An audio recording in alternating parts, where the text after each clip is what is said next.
Wayanad agri horticulture സൊസൈറ്റിയുടെ നേതൃത്വത്തിൽ കൽപ്പറ്റയിൽ നടക്കുന്ന വയനാട് ഫ്ലവർ ഷോയിലേക്ക് വൻ ജനപ്രവാഹം. ജില്ലയിലെത്തുന്ന വിനോദസഞ്ചാരികൾ ഉൾപ്പെടെ നിരവധി പേരാണ് പൂക്കളുടെ വിസ്മയ കാഴ്ച കാണാനായി എത്തുന്നത്. പ്രതിദിനം 1 ലക്ഷത്തോളം പേരാണ് ഫ്ലവർ ഷോയിലേക്ക് എത്തുന്നത്. 8 വർഷത്തെ ഇടവേളയ്ക്ക് ശേഷമാണ് അഗ്രി ഹോർട്ടിക്കൾച്ചറൽ സൊസൈറ്റിയുടെ ഫ്ലവർ ഷോ നടക്കുന്നത്. പൂക്കളുടെ കണ്ണഞ്ചിപ്പിക്കുന്ന കാഴ്ച.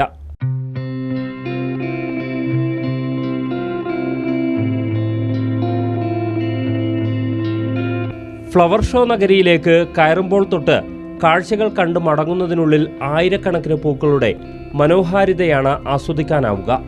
സ്വദേശ വിദേശ ഇനം പൂക്കളാണ് പ്രത്യേക തരത്തിൽ അണിയിച്ചൊരുക്കിയിരിക്കുന്നത്.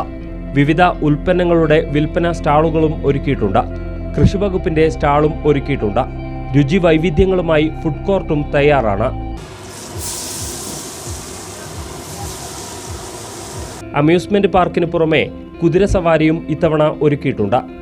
ജില്ലയിലേക്കെത്തുന്ന വിനോദസഞ്ചാരികൾ ഉൾപ്പെടെ നിരവധി പേരാണ് ഫ്ലവർ ഷോ കാണാൻ എത്തുന്നത്. കാഴ്ചകൾ കാണാൻ ധാരാളം ആളുകൾ എത്തുന്നുണ്ട്. വൈകുന്നേരം ഏരിയയാകുമ്പോഴാണ് ഇതിൻ്റെ ലൈറ്റിംഗ് അറേഞ്ച്മെൻറ്റുകൾ കൂടി ഇത് ഏറ്റവും ഹൃദയഹാരിയായ വിധത്തിൽ ഇത് മാറുന്നത്. ഒരുപാട് പൂക്കളൊക്കെ നല്ല രസമായിട്ട് അറേഞ്ച് ചെയ്തിട്ടുണ്ട്. പ്രദർശനം ഏറെ മനോഹരമെന്ന് ഇവർ പറയുന്നു.